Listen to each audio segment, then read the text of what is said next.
is my pleasure now to introduce the student speaker for the ceremony, Druvinka Samuel. Druvinka is graduating, or has graduated today, with a Bachelor of Social Sciences majoring in Sociology. As an international student from the multicultural island of Sri Lanka, Druvinka's journey to studying sociology was deeply influenced by her upbringing. She primarily credits her interest in sociology and social policy to her parents, whose pioneering efforts in catalysing socio-economic change in Sri Lanka have in turn inspired her. Druvinka was one of the many students who began their degree during the COVID-19 pandemic. This meant that her first year of university was online from her home in Sri Lanka, and she was then invited to apply to travel to New Zealand for full-time study in her second year, which she was granted with a border exemption of a 1,000-student cohort. Druvinka aspires to be a part of the policy sphere wherein she aims to apply the invaluable frameworks of knowledge she's acquired while studying sociology and social policy.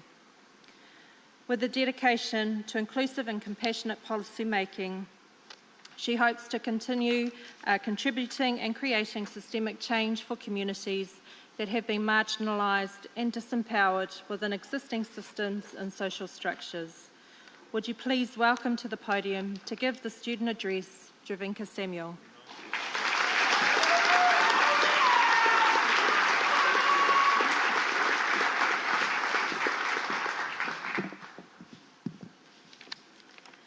Thank you, Dr. Sarah. I used to run track in high school, so my experience with nervousness has most often been limited to 100-meter races and, more recently, standing in immigration lines at the airport. So if you see my hand shaking as I deliver this speech today, no, you did not. Chancellor Sir Anand Satyanand, Vice Chancellor Professor Neil Quigley, esteemed faculty, family, friends, and my fellow graduates. Ayubovan, Tena Koto, good afternoon. I'm so unbelievably honored to be the student speaker for this ceremony. My name is Druvinka Samuel. I'm an international student from Sri Lanka with a social sciences degree. That's right, contrary to what Hollywood might suggest, not all South Asian women are women in STEM. Firstly, congratulations to everyone graduating today. That diploma you are holding right now is quite literally a symbol of your commitment and dedication to not just completing your degree, but successfully closing out this chapter in your life. Congratulations.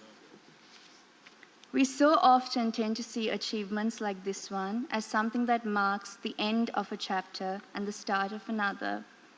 So today, I'm not going to talk to you about what it is you and I are going to do once we turn the page, but what we have overcome.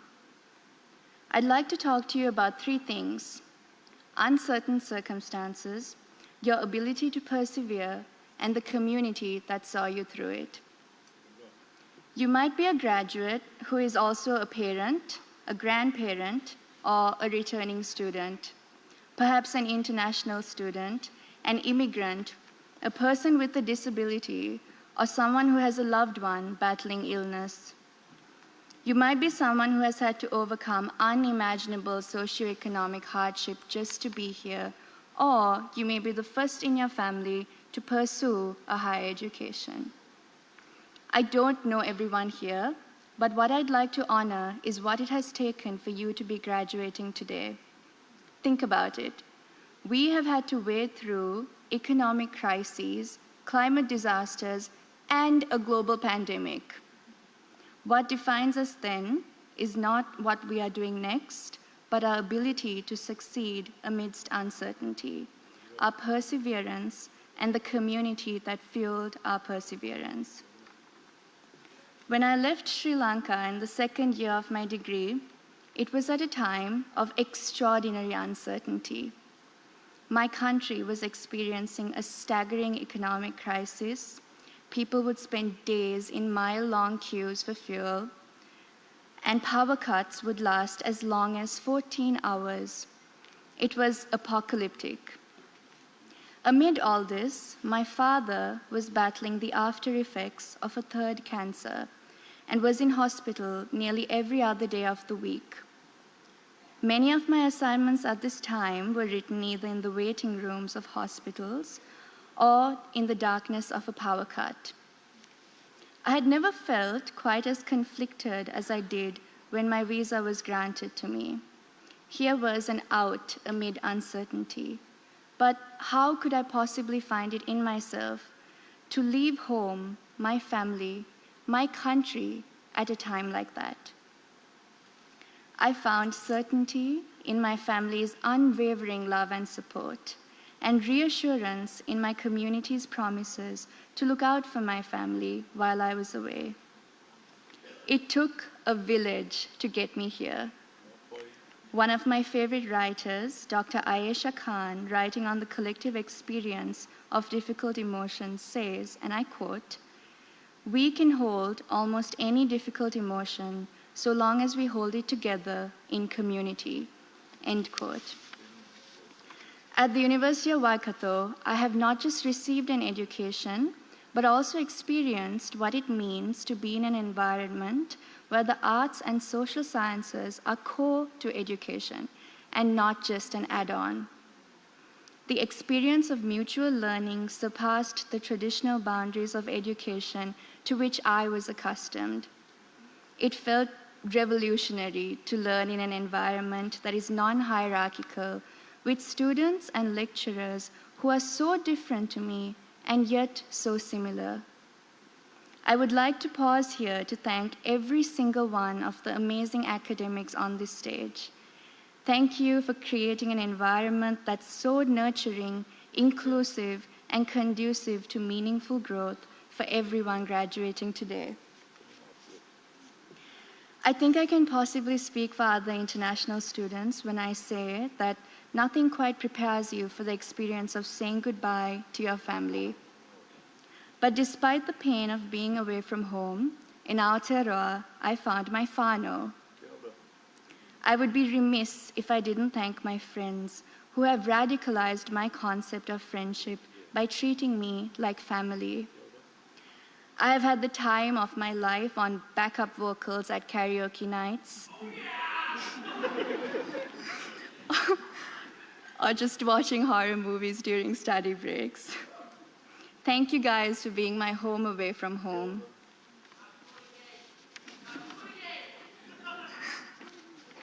For many international students, an overseas education is a passport to possibility, and failure is a luxury they cannot afford.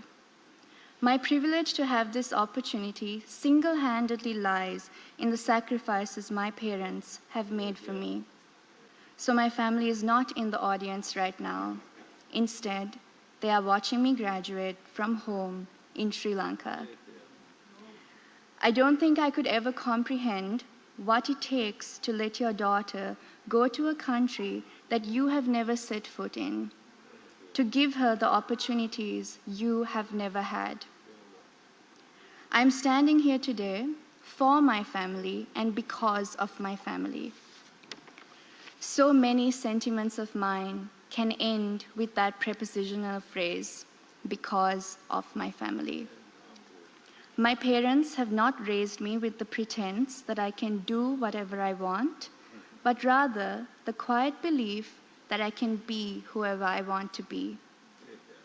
They have stood at the finish line of every one of my races, oblivious to the fact that if it weren't for them, I would have never known what it means to run. All that I am and all that I ever will be, I owe to them. Amma, Tats, I love you with all my heart. Lastly, to this graduating class, I feel honored to be graduating among people who are closing out this chapter with qualifications spanning the arts, social sciences, law, and psychology.